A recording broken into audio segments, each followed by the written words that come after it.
Welcome to my channel classes by Sunita ma'am. सभी बच्चों का हिंदी की क्लास में स्वागत है। आज इस वीडियो में आप जानेंगे कि आज की रात और जब तक का आपको समय है, कल आपका हिंदी का पेपर है, तो जितना भी समय है आप उस समय में कौन कौन से पाठ का रिवीजन करें, क्योंकि अब समय बहुत कम है। अब करना है आपको मुख्य केवल एक बार जो बहुत महत्वपूर्ण पाठ हैं उनको एक बार देख करके जाना है, समझना है। ये रिवीजन है कक्षा 12 हिंदी के लिए, ठीक है।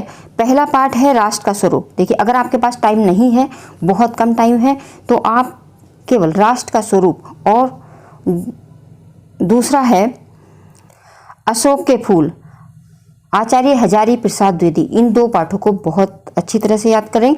और तीसरा है भाषा की आधुनिकता, प्रोफेसर जी सुंदर रेड्डी। यानी इन तीन पाठों को तो आपको सबसे पहले याद कर लेना है। अब इतना समय नहीं है कि पूरा चैप्टर आपको समझाया जाए, केवल आप संकेत मात्र जान लीजिए। ये पाठ हमने समझा दिया है पहले, ठीक है। तो प्ले लिस्ट देख लीजिए, उसमें ये पाठ आपको मिल जाएगा।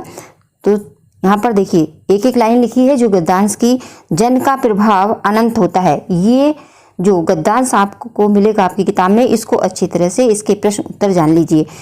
दूसरा है राष्ट्र का तीसरा अंग जन की संस्कृति है, इसको भी अच्छी तरह से याद करिए।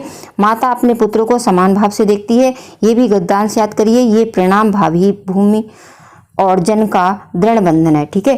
तो ये हैं बहुत ही महत्वपूर्ण, तो इनको आप रिवीजन कर लीजिए आज की रात। दूसरा कभी कभी आ जाता है रॉबर्ट नरसिंह होम में जो लिखा है, कन्हैयालाल जी का लिखा हुआ है, ये अनुभव कितना चमत्कारी है, ठीक है। इसको भी एक बार पढ़ लीजिए। ये पाठ तो बहुत ही महत्वपूर्ण है, आचार्य हजारी प्रसाद द्विवेदी का, यानी राष्ट्र का स्वरूप, और दूसरा है अशोक के फूल, आचार्य हजारी प्रसाद द्विवेदी। तो इसमें से आपको कौन कौन से मुख्य गद्यांश का रिवीजन करना है। अशोक का वृक्ष के जितना भी मनोहर हो, ठीक है, ये वाला गद्यांश देखिए, ये बहुत ही महत्वपूर्ण है, इसको आप रिवीजन कर लीजिए इसका। दूसरा जो पाठ है भाषा की आधुनिकता, इसके लेखक हैं प्रोफेसर जी सुंदर रेड्डी। इसमें भी मुख्य हैं, बहुत ही महत्वपूर्ण है, इसको छोड़ के मत जाइएगा। रमणीयता और नित्य नूतनता अन्योन्याश्रित है, इसको एक बार रिवीजन करिए, ये गद्यांश आपकी किताब में मिलेगा। भाषा संस्कृति का अटूट अंग है, ठीक है, ये बहुत महत्वपूर्ण गद्यांश है, इसको आप पढ़ के जरूर जाइएगा। अगला है हम और हमारा आदर्श, ठीक है। थोड़ा समय मिलता है तो ये जो डॉक्टर APJ अब्दुल कलाम जी का है पाठ, हम और हमारा आदर्श, तो इसका एक गद्यांश है, विकसित देशों की समृद्धि के पीछे कोई रहस्य नहीं छिपा, ठीक है। इसको भी आप एक बार पढ़ लीजिए।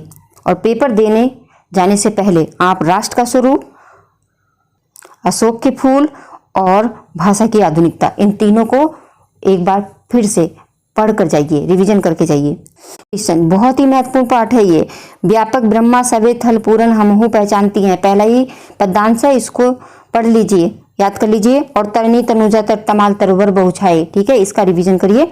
अब बहुत पूरा पाठ पढ़ने का समय नहीं है, जो जो इसमें बताया जा रहा है उसका आप रिवीजन कर लीजिए। पद्यांश में ही ये है गंगा अवतरण से, जगन्नाथ रत्नाकर जी का पाठ है। निक्सी कमंडल ते उमड़ी नवमंडल खंडती, ठीक है, इसको देख लीजिए। और पवन दूतिका से है, बैठी खिन्ना एक दिवस गेह में थी अकेली। दूसरा है लज्जाशीला पथिक महिला जो कहीं दृष्टि आए, ठीक है। इन दोनों पद्यांश को आप पढ़ लीजिए, समझ लीजिए। कभी कभी के अमिताभ से भी आ जाता है, मैथिली शरण गुप्त जी का पाठ है ये, कहते आते थे यही अभी नरदेही। और सबसे महत्वपूर्ण पाठ है श्रद्धा मनु का, जयशंकर प्रसाद, ठीक है, इसको तो आप छोड़ के ही मत जाइए, ठीक है। बहुत श्रद्धा मनु, कौन हो तुम संस्कृति जल निधि तीर नील परिधान बीस सुकुमार। और कौन सा याद करना, तपस्वी क्यों हो इतने क्लांत, दुख की पिछली रजनी बीत, प्रकृति के यौवन का श्रृंगार करेंगे कभी न बासी फूल। इन को बहुत अच्छी तरह से आप रट लीजिए। जयशंकर प्रसाद को तो सबसे पहले आप रट कर याद कर लें। अगर समय बचता है तो नौका विहार सुमित्रानंदन पंत जी का है, शांत स्निग्ध ज्योत्सना उज्जवल, ये जो पद्यांश है इसको भी आप देख लीजिए। महादेवी वर्मा का गीत, मैं नीर भरी दुख की बदली, विस्तृत नभ का कोई कोना, ठीक है। ये दोनों जयशंकर प्रसाद और महादेवी वर्मा और भारतेंदु हरिश्चंद्र, इन तीनों को आप बहुत अच्छी तरह से रिवीजन करेंगे, ठीक है। और रामधारी सिंह दिनकर का समय मिलता है तो ये भी देख लीजिए। सावधान मनुष्य यदि विज्ञान है तलवार, क्योंकि ये भी परीक्षा में कई बार आया है। जीवनी, अब समय नहीं है, आपने बहुत कुछ याद करके रखा होगा, अब केवल करना है सिर्फ रिवीजन। तो किसका करें, डॉक्टर वासुदेव शरण अग्रवाल जी की जीवनी का रिवीजन करिए। आचार्य हजारी प्रसाद द्विवेदी जी की जीवनी का कर लीजिए रिवीजन। और पद में किसका करेंगे? भारतेंदु हरिश्चंद्र जी का, जयशंकर प्रसाद जी का, महादेवी वर्मा का और रामधारी सिंह दिनकर का। ठीक है, जब चारों का कर लें तो परीक्षा से 2 घंटे पहले आप भारतेंदु हरिश्चंद्र और जयशंकर प्रसाद जी का रिवीजन कर लें। और महादेवी वर्मा की जीवनी तो आपको याद होगी ही। कथा साहित्य में क्या समझना है? बहादुर कहानी के नायक, नहीं, बहादुर कहानी का सारांश भी आपको याद होगा ही, पढ़ाया गया है आपको बहादुर कहानी का सारांश और बहादुर का चरित्रण। ठीक है, अगर आता है बहादुर कहानी के नायक का चरित्रण तब भी आप लिखेंगे बहादुर का ही चरित्रण। ठीक है, और पंचलाइट कहानी की समीक्षा, कभी कभी पंचलाइट कहानी की समीक्षा भी आ जाती है। ठीक है, तो पंचलाइट कहानी की समीक्षा लिखेंगे आप। और भैरव पांडे का चरित्रण। ठीक है, इन सबको आप बहुत अच्छी तरह से याद करेंगे। और सबसे पहले आप बहादुर कहानी का जो नायक है बहादुर का चरित्रण याद करके रखिए और उसका सारांश याद करके रखिए। ठीक है, बहादुर का सारांश और पंचलाइट कहानी का सारांश, दोनों का सारांश याद करिए और बहादुर का चरित्रण और भैरव पांडे का चरित्रण। ठीक है, इतना याद कर लीजिए। अब है खंड काव्य। ठीक है, खंड काव्य, ये सबको पता होगा कि आपके जिले में कौन कौन सा खंड काव्य चलता है। ठीक है, जैसे रामपुर के विद्यार्थी हैं तो वो सत्यजीत करेंगे, सत्य की जीत। ठीक है, सत्य की जीत करेंगे रामपुर के। और जो बिजनौर के विद्यार्थी हैं वो भी सत्य की जीत करेंगे इंटर में। ठीक है, और जो अन्य जिलों के विद्यार्थी इस वीडियो को देख रहे हैं तो उन्होंने अब तक समझ लिया होगा, उनको पता चल गया होगा कि उनके जिले में कौन सा खंड काव्य चलता है। तो जो आपके जिले में खंड काव्य चलता है उसी के प्रश्न करेंगे, क्योंकि प्रश्न पत्र में सभी के प्रश्न आपको दिखाई देंगे। तो जो आपके जिले में चलता है उसी के प्रश्न आप करेंगे। और इस समय बहुत कुछ नहीं बताया जा सकता, बस इतना आपको समझना है कि जो भी खंड काव्य आपके यहाँ चलता है उसके नायक और नायिका का चरित्रण आप जरूर याद कर लीजिए। ठीक है, जैसे सत्य की जीत है तो उसमें द्रौपदी का और दुशासन का, इन दोनों का चरित्रण आप जरूर याद करके रखें। और जो अन्य जिलों के विद्यार्थी हैं, जो भी खंड काव्य आपके यहाँ चलता है तो उसका जो नायक है, ठीक है, जो उसका नायक है या मुख्य नायिका है उसका चरित्रण आप याद कर लीजिए, क्योंकि नायक का चरित्रण 100% परीक्षा में आता है। अब आ जाते हैं संस्कृत पे। ठीक है, संस्कृत में 3 पाठों का रिवीजन आप कर लीजिए। अब कम समय है, अब पाठों का नाम ही आपको बताया जा सकता है कि संस्कृत भाषा का महत्व, आत्मज्ञ सर्वज्ञ और जातक कथा। ठीक है, इन सबको देख लीजिए। और सबसे पहले आप संस्कृत भाषा का जो महत्व है उस पाठ को अच्छी तरह से समझ लीजिए।